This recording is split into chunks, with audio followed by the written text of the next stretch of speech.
Hello, you're listening to the Social Protection Podcast. Over the next 2 months, we're hosting a special 6-part series that asks, has COVID-19 marked a turning point for social protection? It will take a detailed look at the effectiveness of social protection responses across the globe and the implications for policies and systems in the longer term. The series is brought to you by ODI and GIZ in partnership with socialprotection.org. And we are very excited to welcome Francesca Bastagli as our guest host for the series.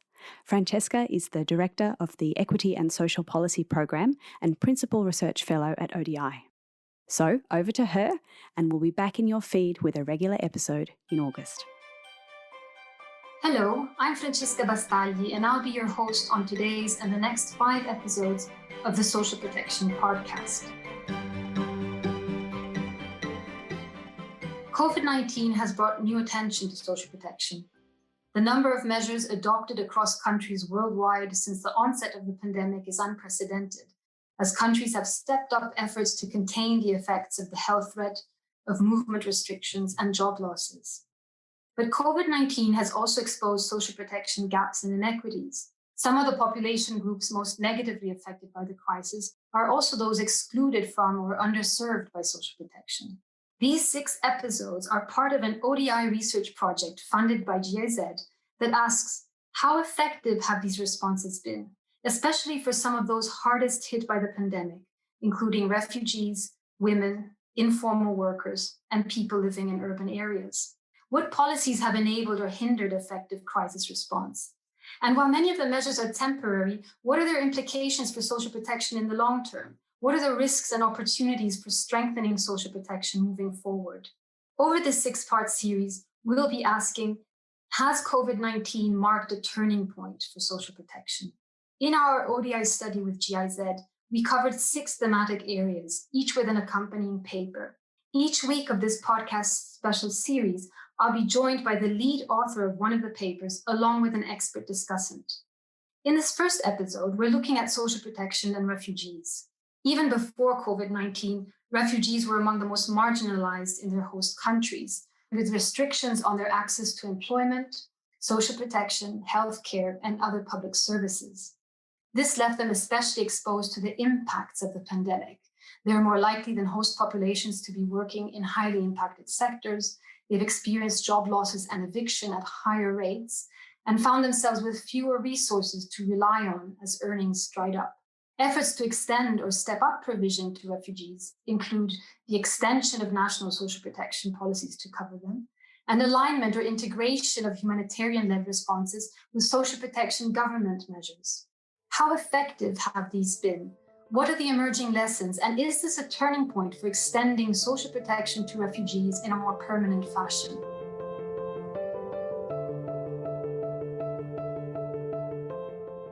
Here to discuss with us today are Jessica Hagen-Zanker and Andrew Mitchell. Jessica Hagen-Zanker is Senior Research Fellow at ODI and co-author with Nathalie Both of the paper Social Protection Provisions to Refugees During COVID-19. Lessons learned from government and humanitarian responses. Andrew Mitchell is Senior Social Protection Officer at the Division of Resilience and Solutions at the UN Refugee Agency, UNHCR. Jessica and Andrew, welcome to the Social Protection Podcast. Thanks for having me, Francesca. Thanks, Francesca. Andrew, what do we know about the impact of COVID-19 on refugees? What we're seeing basically is a conjunction of 3 crises. There's a protection crisis, there's a health crisis, which is now extending to how vaccinations do or don't roll out in refugee hosting countries, and of course an economic crisis. And I just want to remind everyone, at the start of 2020, there are 80 million people who have been forcibly displaced, and the bulk of these are in low and middle income countries, where we've seen GDP in decline due to COVID-19. So in terms of the protection crisis, which is important to remember because they have this additional vulnerability compared to nationals or citizens, what we're seeing in the Middle East is there's about 1.1 million Syrian refugees and internally displaced Iraqis who've been pushed into poverty due to COVID. We're also seeing that there are many people who are fleeing conflict and persecution because conflict continues due to the border closures in about 144 countries. There have been problems in terms of refugees seeking asylum, and at least 60 of those countries have made no exemptions for those seeking asylum. We're also seeing increased risk in terms of violence for displaced women and girls, where there was a xenophobia and unfavourable views towards refugees before COVID-19. Because of the increased pressure on the economy, this is also increasing that type of xenophobia. So in summary, we've got to deal with all three types of crises, and not only trying to, in particular with regards to social protection, look at how do we offset some of the social and economic challenges due to COVID. We have to weave in an approach that takes into account this extra dimensionality of protection. Jessica, refugees are typically excluded or underserved from social protection. Where they do exist, what are the types of social protection instruments available to refugees? So there are two main groups of instruments, government-led and humanitarian-led instruments. So on the one hand, refugees may be included in government-led responses, which means that they're eligible for the same benefits as the host population. So, for example, legal frameworks in South Africa extend the right to social assistance to every resident, including refugees and asylum seeker. So the important element here is the fact that they extend it to residents, so not to citizens. However, in many countries, only citizens have the right to access government-led social protection. In these cases, we would typically see humanitarian-led responses for refugees. These are instruments which would specifically target refugees and other vulnerable populations, so for example, asylum seekers as well, including sometimes also subgroups of the host population. Some of these humanitarian responses align or are integrated with government responses in terms of their objectives, the program design, and or implementation. So to give you one example, Francesca, the UNHCR cash transfer for refugees in Morocco mirrors the government COVID response in terms of its grant size, in terms of duration, and delivery mechanism. Other humanitarian responses may be set up in parallel, which means they don't align or integrate with government responses. During the COVID-19 pandemic, we've seen a high number of social protection adjustments and new instruments adopted in countries worldwide. What efforts, Andrew, have been made to step up social protection provision for refugees? And what are some of the most effective responses you've seen during COVID? There are certain countries where inclusion in COVID-19 responses is happening, and there are other countries where there's a clear decision not to include refugees. And really, this plays out differently in developed countries where we know most refugees and asylum seekers on paper have access. There's been a whole series of measures of certain countries. I'm thinking of Portugal, where they've really added flexibility to administrative processes to access this. In middle-income countries, we see examples like Brazil that have opened up COVID-19 access in terms of the cash transfers, and this is domestically financed. And we're also seeing in some of the countries in Africa that have nascent systems. And again, I'm thinking of Sudan that also opened up access to refugee and asylum seekers to food assistance. Having said that, and again, it's complicated, we see that the ESSN, the major social safety net in Turkey, which was including around 1.5 million refugees before COVID, chose not to include those same refugees in the government COVID-19 response. So really, it's very context specific. But again, the way the inclusion agenda was playing out before COVID-19, we see a direct relationship between how COVID-19 social protection responses plays out as well. Jessica, we've just heard from Andrew of different experiences and efforts to extend or indeed not adjust social protection to incorporate refugees across different contexts. What are some of the drivers of effective crisis response for refugees, both for humanitarian and government responses? And what are some of the trade-offs governments and other players face? So in our study, we identified a number of drivers of more effective COVID responses. And the most obvious one is maturity of the social protection system. And Andrew just touched upon that as well. For example, Colombia has a mature social protection system. It has existing systems it could draw on, including databases and strong local and central government capacity. And as a result of that, Colombia was able to respond very quickly to the COVID crisis. Where social protection system is more nascent and capacity is more limited, the system will be less effective at meeting the needs of refugees and other vulnerable populations, and then doing so quickly. The same holds for humanitarian actors in delivering provisions to refugees. So to give you an example, UNHCR Pakistan was able to deliver a cash transfer for the first time, but as this was the first time that they had a cash transfer, setting up the system, including beneficiary databases, took time. As they aligned their cash transfer with ISAS, the government COVID cash transfer, and UNHCR was able to draw on the existing payment delivery system used by the Pakistani government, they were able to speed up part of the response. This brings me to another really important driver, which is coordination between humanitarian, development, and government actors. Strong, positive, and long-standing relationships, open dialogue, and ongoing collaboration that existed pre-COVID between international humanitarian development and government actors lead to more effective responses. Policy design is also, of course, critical, including targeting criteria, benefit levels, and duration. And we found that with regards to targeting, requirements placed on refugees in terms of their regularized status, lengths of residence, and so on may exclude specific groups of refugees who then receive no support.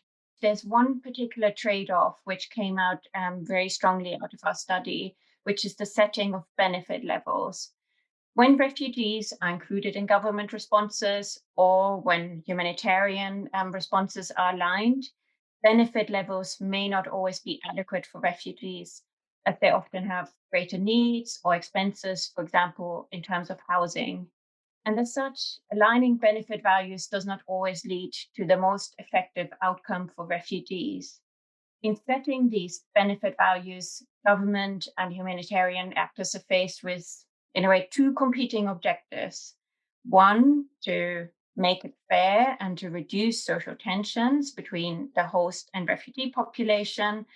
And two, to ensure that all groups meet their basic needs. And this trade-off is not new. It reflects a long-standing tension between humanitarian assistance and government transfers. And it's important to be aware of it and to be explicit where to land on this trade-off and why. Andrew, you touched earlier on the question of refugees' eligibility for social protection versus what they receive in practice. We know that social protection only reaches a fraction of refugees. What are some of the factors that determine the differences between eligibility and whether or not they in fact receive social protection? So if we focus on where systems are nascent, indeed, there is a fraction of refugees that are covered. However, I guess in the last 5 years, and I'm thinking of the World Bank investments, the EU Trust investments, in some of those countries, we are seeing that 10 to 50% of the refugee caseload are receiving some actually or are planned to receive some type of social protection benefit, and all of these refugees will be put on the social registry. So in those countries, we wouldn't be calling it a fraction, but we come back to Jessica's point about the adequacy of benefits in terms of, well, actually, how much does that cover basic needs? In terms of a difference between having access in policy to different socioeconomic rights that allows access to social protection systems versus the enjoyment of those rights at the local level. And what I mean by that is that refugees actually get the cash transfers, are able to take part in public works or in income generating activities at the local level. In many countries, there's a difference between that access and enjoyment of rights. why there is that difference. And I think Jessica's alluded to that. One of the key drivers is whether the social protection agencies are present. In many refugee hosting areas of a country, it's in a very underdeveloped part of a country where the full social protection system hasn't been rolled out. In many low-income countries, they start in urban centres and then move out to the rural areas for very obvious logistical reasons. And I'm thinking of the very remote area of the Republic of Congo, where the World Bank project is opening up access to a significant percentage of that population group. But the bulk of those people live in a very underdeveloped area on the border of the Central African Republic. And the main challenges there are completely linked to government capacity, logistical access. So it's very challenging in many areas. I think the second area where we have problems is also bottlenecks in terms of the identification requirements or administrative requirements, say for refugees that want to engage in business and other economic activities. And COVID-19, because of the impact on the functioning of local government, has really further made that a real challenge. Even with the best intentions of the government and with people ready to fund that at that local level, it's very difficult to meet those requirements. And I think the last key challenge is really linked to a set of protection issues. What I mean by that is, even though the government and local government have agreed to open up different social protection programs to refugees, there may be pre-existing social cohesion problems or xenophobia that impacts refugees that want to start productive activities or engage in public works in terms of access to land, in terms of being able to rent land, in terms of being able to access economic infrastructure, and particularly with women who may have had a more traditional role in the family, trying to empower them to be able to be going out and to take decisions to diversify the way they contribute to family economies. There can be attitudes from host communities that doesn't allow them to move around freely and to engage in these activities. So beyond the protection dimension, we also have to look at different vulnerable groups within the refugees. And so women and girls is a very key thing that we really need to look at in terms of some of the bottlenecks. Jessica, can you tell us a little bit more about what are some of the barriers that stop governments from including refugees in their regular social protection responses? So the decision to include refugees is a political one, and a lack of political will can be a major barrier in all contexts, including high, middle, and lower income countries. So refugees are by definition not citizens and not part of the political constituencies. So politicians have little to gain from including refugees. Politicians may also argue that access to benefits could attract more refugees, so that opening up the social protection system is a pull factor. And this is a line of argument we've seen all over the world in recent years, despite a lack of evidence for this. But there are some legitimate concerns, particularly for lower income countries where coverage of citizens is also low. And particularly now with the economic shocks as a result of COVID. And in those countries, the inclusion of refugees will be a difficult case to make. For example, in Jordan, discussions have been ongoing for years about the potential inclusion of refugees in the National Social Protection Scheme, in the National Social Assistance Scheme. And as a result of COVID, this issue has shifted further down the agenda. It's just not politically viable at the moment. We did find that COVID may have shifted political considerations in some countries. For example, in Colombia, the government did include refugees in their emergency cash response for the first time. Until now, they had never been included in a government cash transfer before. And this was partly because refugees' needs in this time of crisis became much more pressing, but also became much more clearer to policymakers. I would say, though, that despite this being such a major barrier, it doesn't mean it's unsurmountable. Host countries do include refugees, as Andrew also talked about, and they include them for different reasons, including humanitarian concerns, which might outweigh the lack of political will. And development and humanitarian actors can also use financial incentives to overcome some of these political barriers. So Jessica mentioned financial resources as a key enabler. Andrew, what are some of the innovative approaches to financing that you've seen in recent years? And has anything changed since the onset of COVID? Is that making a difference?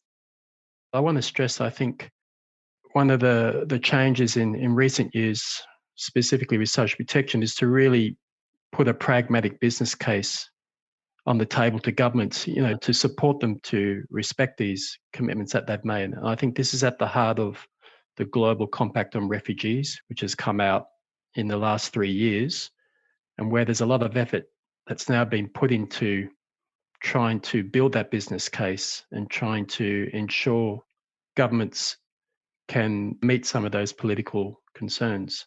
And so what I mean by that is that when we talk about inclusion of refugees in government social protection systems, we're talking about an area-based approach that must also scale up coverage to host communities. And normally when we're dealing with governments, the entry point is host communities and not refugees. This has led, I think, to some of the innovative financial mechanisms that are being put in place to help support governments to take on this extra caseload and to help develop social protection systems in some of the parts of the country that have been traditionally underdeveloped.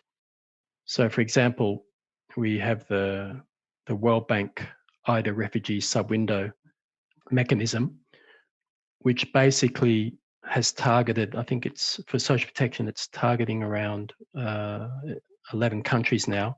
And what that does is it takes an area-based approach, and some of that investment goes to strengthening, for example, the social registry system of the government, the actual social protection agency in terms of staffing, in terms of some of the delivery mechanisms. And when we look at a split of who receives the benefits, it's clear that many of those benefits favour the host communities, and then a more minor part of those benefits are received by refugees. And that's the way it should be. These governments, particularly in many of these refugee sub-window countries, hosting large amounts of refugees in a protracted situation. What I mean by that is that they've been there 5, 10, 15, 20 years. And the humanitarian system was never designed for that. And they've continued to support this population for long periods of time. So it's only just that, we step up with long-term investments that help them to strengthen the coverage of their system. So again, in terms of COVID-19, I think some of the innovative mechanisms build on these projects. And for example, in some of these projects, they have a mechanism that can be triggered to redistribute funding in terms of emergencies. This is called the CERC mechanism. And so, for example, that was triggered in the DRC from the IDA 18 funds. $50 million went to Kinshasa to put in place COVID cash transfers for around 250,000 Congolese. The other thing that we're seeing is a linkage between the IDA investments and the World Bank funded Sahel Adaptive Social Protection Program that tries to offer cash top-ups during times of food security crises. So some of the innovative things that we're seeing in effect is a montage of investment instruments in the same refugee hosting area, covering the needs of both host communities and refugees against an increasing set of different household and widespread shocks. And I think the way that we're seeing this play out in some of those countries in the Sahel is not only the governments, the World Bank, but I think some of the operational agencies that are supporting some of these initiatives are gaining a lot of experience that we can see how we replicate that in other countries. So the overarching question of this special podcast series is COVID-19 a turning point for social protection? And my closing question to you both is, are the ongoing crisis and the crisis responses taken to date, do these present a turning point for the provision of social protection to refugees in hosting countries? Jessica, what are your thoughts? I would not say COVID-19 is a turning point as such. But we have seen some marginal and also symbolic changes in the past year. And we've also learned some very important lessons which will allow actors to build on progress made. So some of the important lessons we've learned is the importance of preparedness for future crises. So that means strengthening the foundations, building systems, forging collaborations. All of these have been extremely useful for the countries that did so already. Another critical lesson is keeping refugee-specific needs in mind to design effective responses.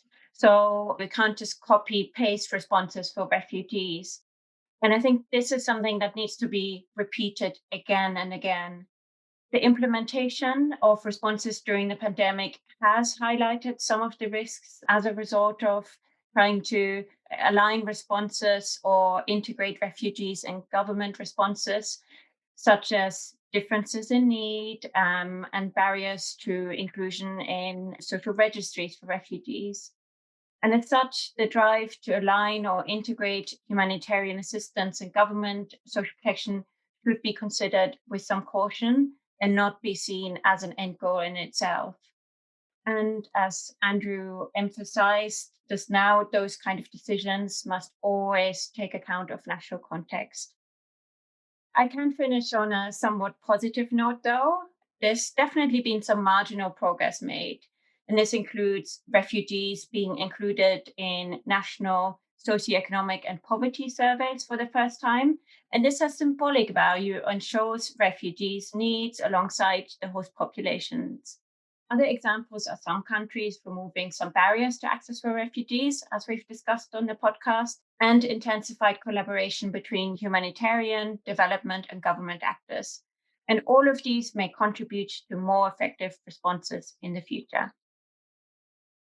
I think a recurring message that I want to pass during this podcast is that I think that the battleground really is at the country level now.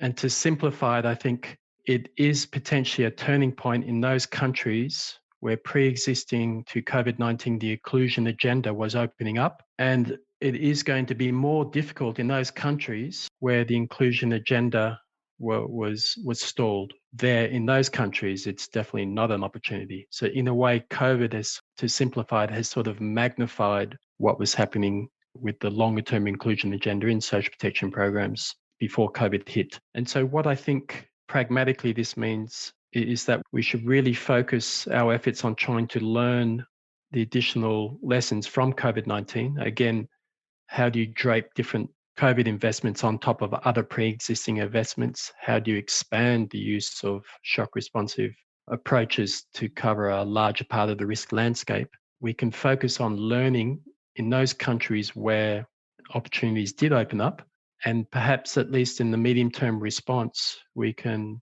start to prioritize, because again, governments, donors, and operational agencies don't have unlimited financing. We can prioritize where there is an enabling environment for inclusion to scale up working together on an area-based approach.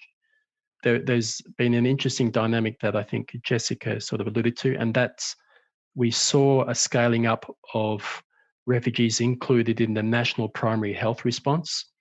We saw inclusion in certain countries where the inclusion agenda was not progressing before. We saw access of refugees taken up into national socioeconomic surveys that were then going to help act as a blueprint for the medium-term response.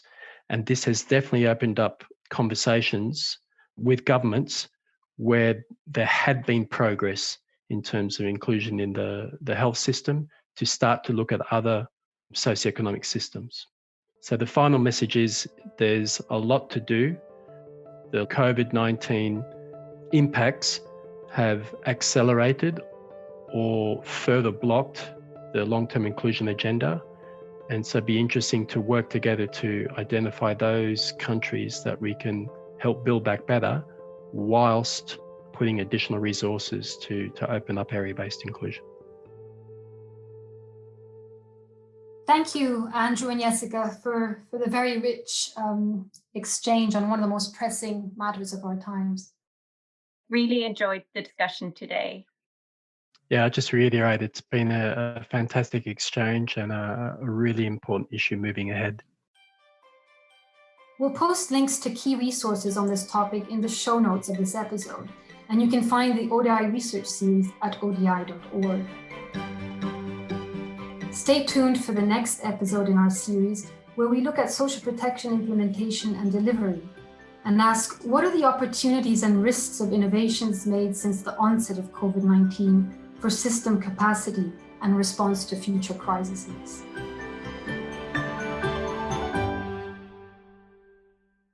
The Social Protection Podcast is a production of socialprotection.org, which is the place to go online for free information, research, and community on all things social protection.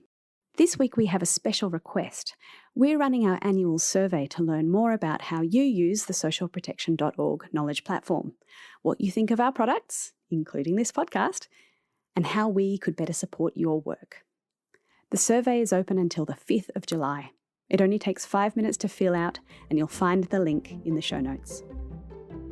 You can follow us on Twitter at SP_gateway and find us on Facebook, YouTube, and LinkedIn. Subscribe to this podcast via your favourite podcast provider and maybe even leave a review.